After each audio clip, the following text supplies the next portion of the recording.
بسم اللہ الرحمن الرحیم۔ اللہ کے نبی صلی اللہ علیہ وسلم نے ایک مرتبہ ارشاد فرمایا، حضرت ابو ہریرہ رضی اللہ عنہ سے روایت ہے، کون ہے جو مجھ سے یہ کلمات سیکھے؟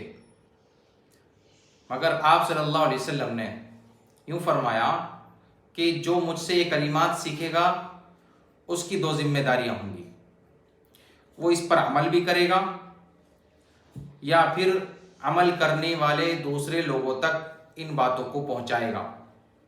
جو مجھ سے یہ خاص کلمات، یہ خاص نصیحتیں سیکھے گا، اس کی ذمہ داری ہوگی کہ وہ خود اس پر عمل کرے یا پھر دوسرے لوگوں تک ان باتوں کو پہنچائے۔ حضرت ابو ہریرہ رضی اللہ عنہ فرماتے ہیں، میں نے عرض کیا، اللہ کے نبی صلی اللہ علیہ وسلم، میں سیکھنا چاہتا ہوں آپ سے یہ کلمات۔ اللہ کے نبی صلی اللہ علیہ وسلم نے ازراہ شفقت اور ازراہ محبت فرماتے ہیں حضرت ابو ہریرہ رضی اللہ عنہ کہ میرا ہاتھ اللہ کے نبی صلی اللہ علیہ وسلم نے اپنے ہاتھ میں لے لیا، اپنے دست مبارک میں لے لیا۔ پھر آپ صلی اللہ علیہ وسلم نے 5 باتیں ارشاد فرمائی۔ آپ نے ارشاد فرمایا، اتق المحارم تکن اعبد الناس، اے ابو ہریرہ تم اللہ کی حرام کردہ چیزوں سے رک جاؤ، سب سے بڑے عبادت گزار بن جاؤ گے۔ دوستو، کیا فرمایا اللہ کے نبی صلی اللہ علیہ وسلم نے کہ اللہ نے جو چیزیں حرام کی ہیں ان سے رک جاؤ، تم سب سے بڑے عبادت گزار بن جاؤ گے۔ اللہ نے بہت ساری چیزیں حرام کی ہیں، مثلا ماں باپ کی نافرمانی، اللہ کے ساتھ شرک کرنا، جھوٹی گواہی دینا، ناحق کسی کو قتل کرنا، غیبت کرنا، شراب پینا، چوری کرنا، جھوٹ بولنا، زنا کرنا، یہ بڑے بڑے گناہ ہیں، اللہ نے حرام کیے ہیں۔ اس کو پڑوسی کو ستانا، یہ سب حرام ہیں۔ جب آدمی ان بڑے بڑے گناہوں سے بچ جائے گا تو ظاہر سی بات ہے کہ وہ بڑا عبادت گزار بن جائے گا، کیونکہ سب سے بڑی عبادت یہ ہے، بڑی عبادتوں میں سے عبادت یہ ہے کہ آدمی گناہوں سے بچ جائے۔ آدمی کا گناہ سے بچ جانا یہ بہت بڑی عبادت ہے۔ اگرچہ وہ شخص نفل عبادتیں نہ کرتا ہو، نفل روزے نہ رکھتا ہو، نفل صدقات نہ کرتا ہو، لیکن بڑے بڑے گناہوں سے بچتا ہے تو اللہ کی نظر میں اس حدیث کی بنیاد پر وہ سب سے بڑا عبادت گزار ہے۔ آپ صلی اللہ علیہ وسلم نے دوسری بات کیا ارشاد فرمائی، وَرْضَ بِمَا قَسَمَ اللَّهُ لَكَ، اللہ نے تمہاری مقدر میں جو چیز فرما دی ہے اس پر راضی ہو جاؤ۔ اللہ نے تمہاری تقدیر میں جو چیزیں لکھ دی ہیں، یا جتنا مقدر میں تمہارے رزق لکھ دیا ہے، جتنا آرام اور تکلیف لکھ دی ہے، اس پر واویلے نہ مچاؤ، اس کی شکایت کسی سے کرتے نہ پھرو کہ ہائے میری تقدیر تو اتنی بری، ہائے میرے متعلق میرے لیے تو اتنی پریشانیاں ہیں۔ دوستوں اور بزرگوں، پریشانیوں پر صبر کرنا بھی یہ اللہ کے نبی صلی اللہ علیہ وسلم نے عبادت بتلایا ہے۔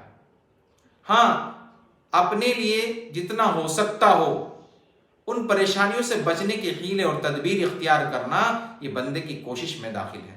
بندہ کوشش کرے تو اللہ کے نبی صلی اللہ علیہ وسلم نے ارشاد فرمایا، وَرْضَ بِمَا قَسَمَ اللَّهُ لَكَ، جو اللہ نے تمہارے لیے تقسیم کر دیا ہے، جو تمہارے حصے میں اللہ نے رکھ دیا ہے، اس پر راضی ہو جاؤ، اس پر مطمئن ہو جاؤ۔ تیسری بات اللہ کے نبی صلی اللہ علیہ وسلم نے ارشاد فرمائی حضرت ابو ہریرہ رضی اللہ عنہ سے، وَأَحْسِنْ إِلَىٰ جَارِكَ تَكُنْ مُؤْمِنًا، اپنے پڑوسی کے ساتھ میں بہتر سلوک کرو، تم سب سے بڑے ایمان والے بن جاؤ گے۔ کمال ایمان کی شرط یہ ہے، ایمان کے کامل ہونے کی شرط یہ ہے کہ آدمی اپنے پڑوسیوں کے ساتھ اچھا برتاؤ کرے۔ جو شخص اپنے پڑوسی کو ستاتا ہے وہ کامل ایمان والا نہیں ہے، اس کے ایمان میں خرابی ہے۔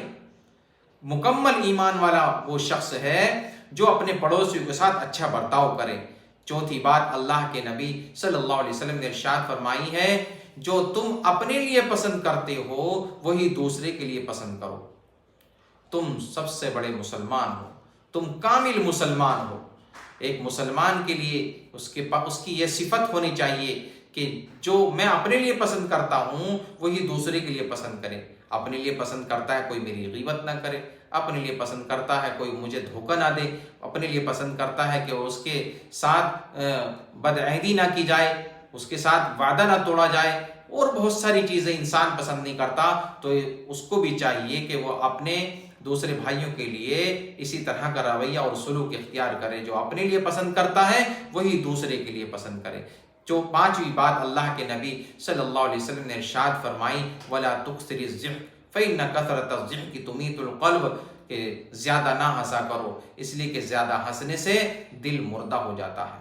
پھر آدمی حق بات کو بھی ہنسی میں ٹالنے کی کوشش کرتا ہے، اس لیے یہ اللہ کے نبی صلی اللہ علیہ وسلم نے یہ 5 باتیں اتنی اہم بیان فرمائی ہیں، اگر بندہ ان پر عمل کر لے گا تو اس کو دنیا میں بھی جنت کی ہوائیں اس کے لیے محسوس ہونے لگیں گی، یعنی یہ دنیا گویا کہ اس کے لیے جنت بن جائے گی، اور جنت تو پھر آخرت میں تو پھر انشاءاللہ اس کو جنت ملے گی، کیونکہ وہ بڑی بڑی گناہوں سے بچ رہا ہے۔ اللہ ہم سب کو عمل کی توفیق عطا فرمائے۔ وآخر دعوانا الحمدللہ رب العالمین۔